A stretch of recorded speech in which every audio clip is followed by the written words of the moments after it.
What about the play itself?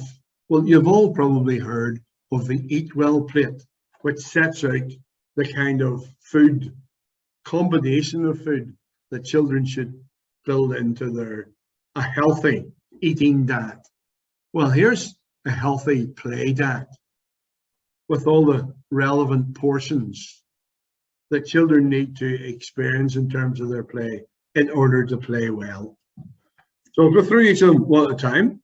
The big red one there, play physical, is clear enough in the sense that children need opportunities to get engaged in a whole range of physical play, running around play fighting where they're rolling around with each other, running in a big outdoor space, climbing trees, standing on one leg, physical skills like ball skills and throwing and catching and so on. Physical play is obviously an essential part of play, and we know the impact that it can have on children's development. Whenever children are playing, they need to play with things. That broadens their play experience. If there are things that they can play with, props that they can use for their play. And those props include tools, like play props, like loose parts that we were talking about earlier on. But they also include people. We know how important social play is for kids. So children find it valuable, really, to have lots of other people around when they're playing. And also language. Children benefit a lot from playing with language, and language is good fun to play with, as well as the fact that it has an impact on the development of language as well.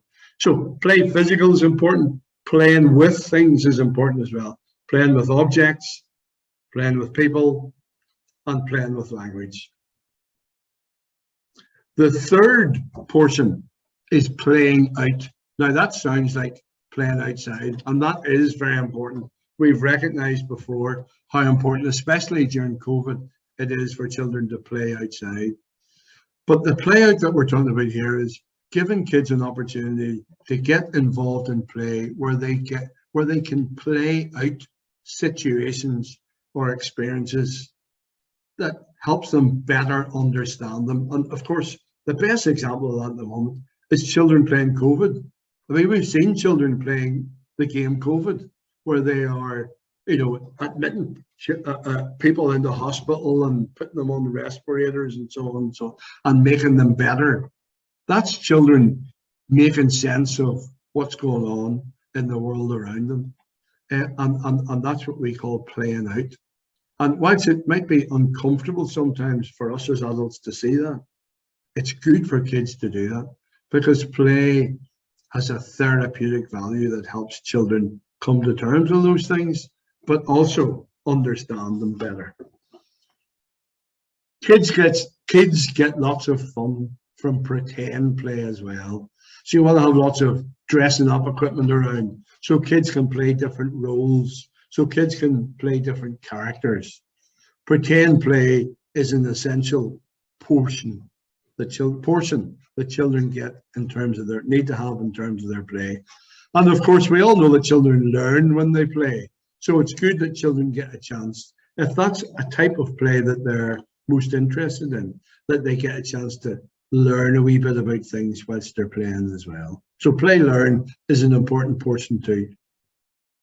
And finally, the sixth portion is play feel, where children get a chance to experience, understand, identify, and hopefully manage a wee bit their feelings about everything.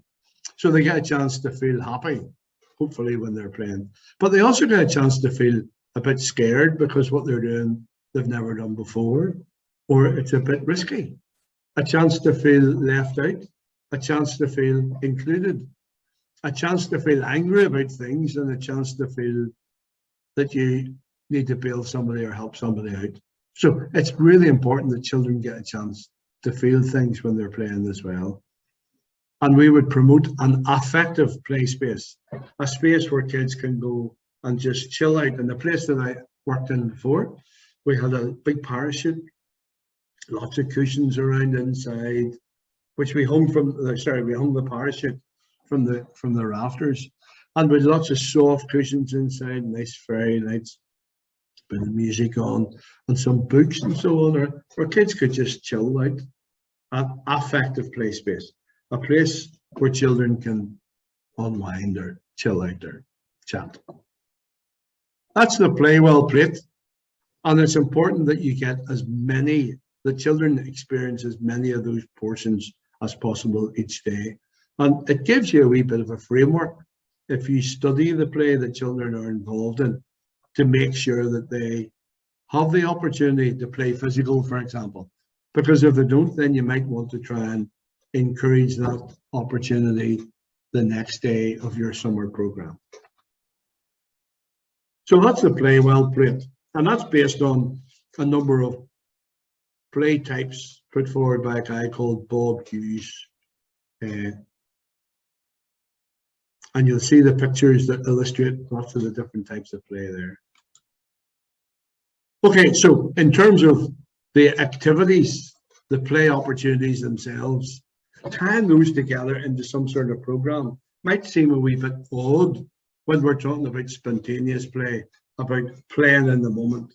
But of course, planning is important in order to get the resources in, like the people, like the minibus, and so on and so on. So it is important to plan, but what's key is that you involve the children in the process. And one of the ways you can do that is by having themes. So you might have some themes for the day, or even themes for the week, because that will fire your imagination as to what the play might look like. But it will also fire the children's imagination as well. So you might have an underwater theme, you might have a space theme, you might have a theme with a farm where lots of animals come in, and so on. So, if you're at the moment, at the time of recording, the Euros is on, so you might do the countries that are involved in the Euros, which sadly we're not. So themes are really good as a kind of peg, if you like, to hang a program on. But remember, the best play of all is play that's spontaneous, it's in the moment. So flexibility in the plan is really important, so that the kids can do their own thing. And to give you some idea, if you like, about activities or opportunities, in Playboard, we identified a whole list of different play opportunities that we experienced whenever we were young. And we asked people to vote on the top 20. And here's the top 20. First of all, from 20 to 11, lots of ideas about things that children tend to like to do during the summer. Hopscotch, rock pulling, making a daisy chain, making mud kitchens, and playing in the mud kitchen. You playing with loose parts outside, stick in the mud, rope games, skipping and tug of war, making potions and lotions. Do you remember making perfumes from rose petals? Making art with nature, so getting lots of leaves and twigs and so on. Setting up and running an obstacle course. So that's the top, that's from 11 to 20. From 1 to 10, we had at number 10, rolling down hills. Sure, when you bring the kids up the top of the hill, they'll inevitably roll down it. Street games, climbing trees, going on a scavenger hunt, playing rounders, graffiti with chalk. In fact, this summer in Belfast, the Belfast City Council hope to give every child in Belfast a box of chalk, so that in the middle of the summer, on play day, the first Wednesday in August, all children will be able to draw their play with their free box of chalk. Beach and sand play, outdoor painting, den building, and outdoor water play. Sure, there's nothing like a good water fight if the sun's shining. So that's the Playboard top 20. However, there were a number that sat outside the top 20 that didn't quite get in there, but I thought were useful to include. Messy play. Some people talked about messy play, walking in the pools when they're blindfolded, for example. A pool of baked beans, a pool of pasta, a pool of water, a pool of jelly. Camping in the garden, sandcastle sculptures, trash smash, a fashion show with stuff from the charity shop or from recycling, building dams and streams, creating musical instruments, making a band, making a record, making a fairy world with natural objects, making dance routines, footprints with paints, going on a bear hunt. Sure, the list is endless. There are some ideas about what you might do with the children in terms of the summer. And we're hoping that every child will have a list of that top 20 as a kind of play challenge, a summer of play challenge.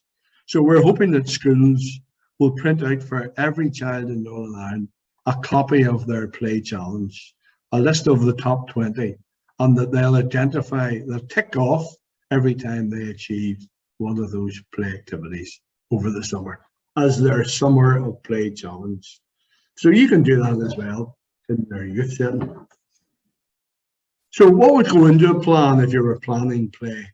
Well, of course, you need to think about the kids, how many there are. You know this from your youth service, working in the youth service. You think about the resources that you need, the people, the space, and making sure that the space affords the kids lots of different opportunities to play. And you need to think about all those other factors like weather, clothing, expectations, how experienced the kids are at the particular type of play that you're introducing them or exposing them to. Like climbing trees, for example. Are they good, competent climbers? Or do you need to be more careful in terms of managing that, climbing the trees or climbing up sand dunes or whatever? And then, of course, there's the health and safety. You need to pay attention to health and safety. But remember that it's not just safety, it's health as well. So we're encouraging kids to experience a wee bit of risk, a bit of challenge in their play, because that's what we enjoyed whenever we were young. So we're promoting the risk-benefit assessment process prior to the activity taking place and whilst the activity is taking place, where you're, as a youth worker, not just thinking about the risks that are involved, but thinking about the benefits to the kids as well, and trying to get a balance between the two. Okay, and we'll provide you with a play plan template that enables you to do that. If you contact Playboard, we can provide you with that there. Okay, so that's the play itself. You need, of course, to think about the space where the play takes place.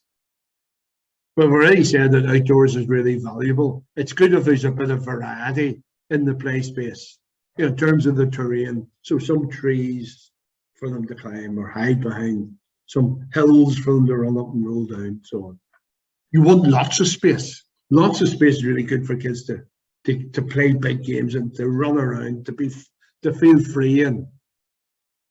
You want to populate that space with lots of play props, loose parts that we talked about earlier on, all those free and found things. I mean, as a play worker, and I'm sure as a youth worker as well, you can't walk past a skip without looking in to see what potential props there are for children's play.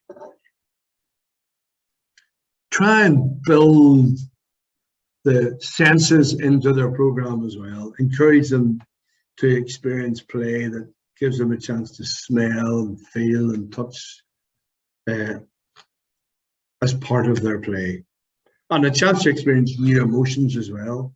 Emotions like achievement, emotions like being afraid, being a wee bit scared, and space to be with others at play.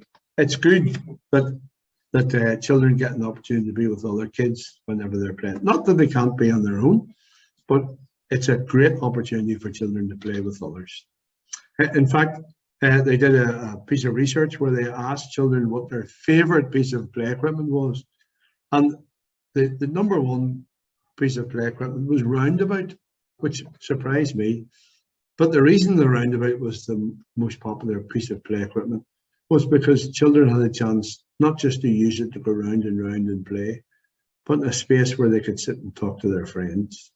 So a space to be with others at play is really an important component. So let me direct you to Playboard on its website in terms of a resource that's really useful for you. The Way to Play is a fantastic resource that flags up a wee bit more about children's play gives you a wee bit more information about that.